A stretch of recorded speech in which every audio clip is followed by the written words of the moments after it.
Carl realized the next step in this process. He convinced NASA to turn the Voyager 1 camera back towards Earth when the spacecraft went beyond Neptune for one last look homeward at what he called the pale blue dot.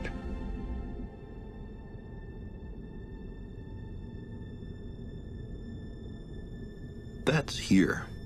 That's home. That's us. On it, everyone you love, everyone you know, everyone you ever heard of, every human being who ever was, lived out their lives. The aggregate of our joy and suffering, thousands of confident religions, ideologies, and economic doctrines, every hunter and forager, every hero and coward, every creator and destroyer of civilization, every king and peasant, every young couple in love, every mother and father, hopeful child, inventor and explorer, every teacher of morals, every corrupt politician, every superstar, every supreme leader, every saint and sinner in the history of our species lived there, on a mote of dust, suspended in a sunbeam. The Earth is a very small stage in a vast cosmic arena. Think of the rivers of blood spilled by all those generals and emperors, so that in glory and triumph they could become the momentary masters of a fraction of a dot. Think of the endless cruelties visited by the inhabitants of one corner of this pixel on the scarcely distinguishable inhabitants of some other corner. How frequent their misunderstandings, how eager they are to kill one another, how fervent their hatreds. Our posturings, our imagined self-importance, the delusion that we have some privileged position in the universe are challenged by this point of pale light. Our planet is a lonely speck in the great enveloping cosmic dark. In our obscurity, in all this vastness, there is no hint that help will come from elsewhere to save us from ourselves. The Earth is the only world known so far to harbor life. There is nowhere else, at least in the near future, to which our species could migrate. Visit? Yes. Settle? Not yet. Like it or not, for the moment, the Earth is where we make our stand. It has been said that astronomy is a humbling and character-building experience. There is perhaps no better demonstration of the folly of human conceits than this distant image. To me, it underscores our responsibility to deal more kindly with one another and to preserve and cherish the pale blue dot, the only home we've ever known.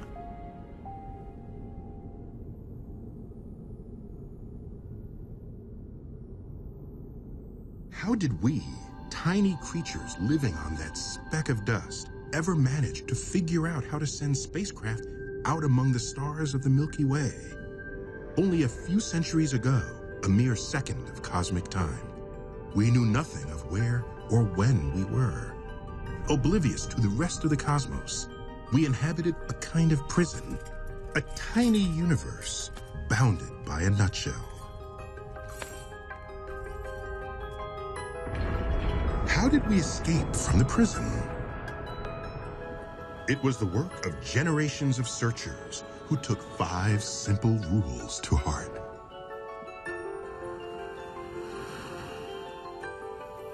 Question authority.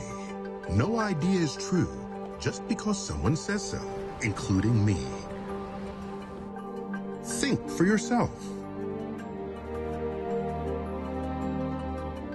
Question yourself. Don't believe anything just because you want to. Believing something doesn't make it so. Test ideas by the evidence gained from observation and experiment. If a favorite idea fails a well-designed test, it's wrong. Get over it. Follow the evidence wherever it leads. If you have no evidence, reserve judgment. And perhaps the most important rule of all, remember, you could be wrong. Even the best scientists have been wrong about some things. Newton, Einstein, and every other great scientist in history. They all made mistakes. Of course they did. They were human. Science is a way to keep from fooling ourselves and each other. Have scientists known sin? Of course. We have misused science just as we have every other tool at our disposal. And that's why we can't afford to leave it in the hands of a powerful few. The more science belongs to all of us, the less likely it is to be misused. These values undermine the appeals of fanaticism and ignorance. And after all, the universe is mostly dark, dotted by islands of light. Learning the age of the Earth or the distance to the stars or how life evolves, what difference does that make? Well, part of it depends on how big a universe you're willing to live in. Some of us like it small. That's fine. Understandable. But I like it big. And when I take all of this into my heart and my mind, I'm uplifted by it.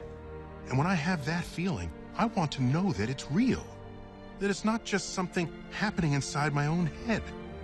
Because it matters what's true. And our imagination is nothing compared with nature's awesome reality. I want to know what's in those dark places. And what happened before the Big Bang. I want to know what lies beyond the cosmic horizon and how life began. Are there other places in the cosmos where matter and energy have become alive and aware?